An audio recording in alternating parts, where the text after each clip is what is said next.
Dags. Jeg vil fortælle lidt om lærerterminal. Først skal vi ind på videregående uddannelser. Og derefter transport og logistik. Vi går ind på erhvervsuddannelser. Og så ruller vi lige ned. Ruller. Så trykker vi på lærer- og terminaluddannelsen. Her er der lidt om uddannelsen.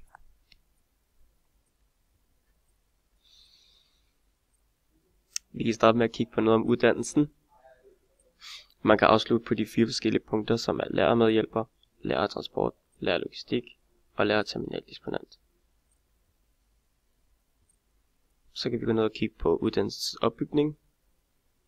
Lærermedhjælper, det var 2 år. Lærertransport var 3 år, 6 måneder.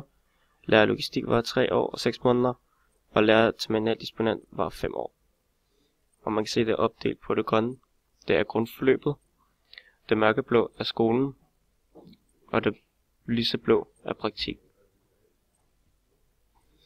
Men på skolen undervises man i de forskellige fag med noget køreuddannelse, lærerøkonomi, kundebetjening og EDB lærerstyring. Og man afslutter sin uddannelse med en svendeprøve.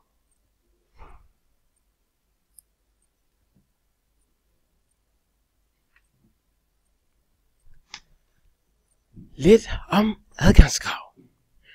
Man skal have mindst 2,0 i gennemsnitskarakter i både dansk og matematik. Og på hovedforløbet, så skal man bestå naturfag på F-niveau, informationsteknologi på F-niveau og dansk på F-niveau. På skolen kan du tage nogle certifikater, såsom truckcertifikat B, førstehjælp på mellemniveau, færdselsrelateret førstehjælp og elementær brandbekæmpelse. For at give uddannelsen er det vigtigt, at du har lyst til at arbejde med teknik og maskiner, har god fysik, er god til at planlægge opgaver, kan samarbejde med andre. Ja, og hvis vi kigger på økonomien, så uddannelsen den er gratis, og man får elevløn, og elevlønnen ligger typisk mellem 7.000 til 10.000 kroner om måneden. Nu til jobmuligheder. Vi skal ind på mulige job, og herunder er der lærer- og transportarbejde. Lærer- og transportarbejde. Vi skal nu se på arbejdspladser og løn. Og fremtidsmuligheder. Vi går ind på arbejdsplads. Herunder står der: lærer- og transportarbejder arbejder i godsterminaler, indgodsvirksomheder, store og mellemstore virksomheder og store magasiner, supermarkeder og lignende.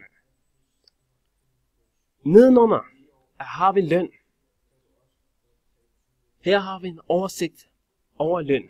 Gennemsnitslønnen per måned for nyuddannede 2014, inklusiv pensionstillæg, værdi af personalegoder med videre. Som lærer ekspedient arbejder tjener du cirka 23.220. Lærerforvalter tjener 26.836. Det er bare et cirka-tal. Og herunder har vi fremtidsmuligheder.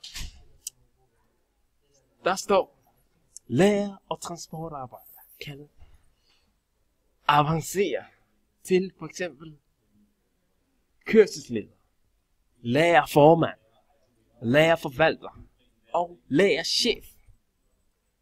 Kvalificeret havnearbejder kan avancere til formænd og forvalter. Ja.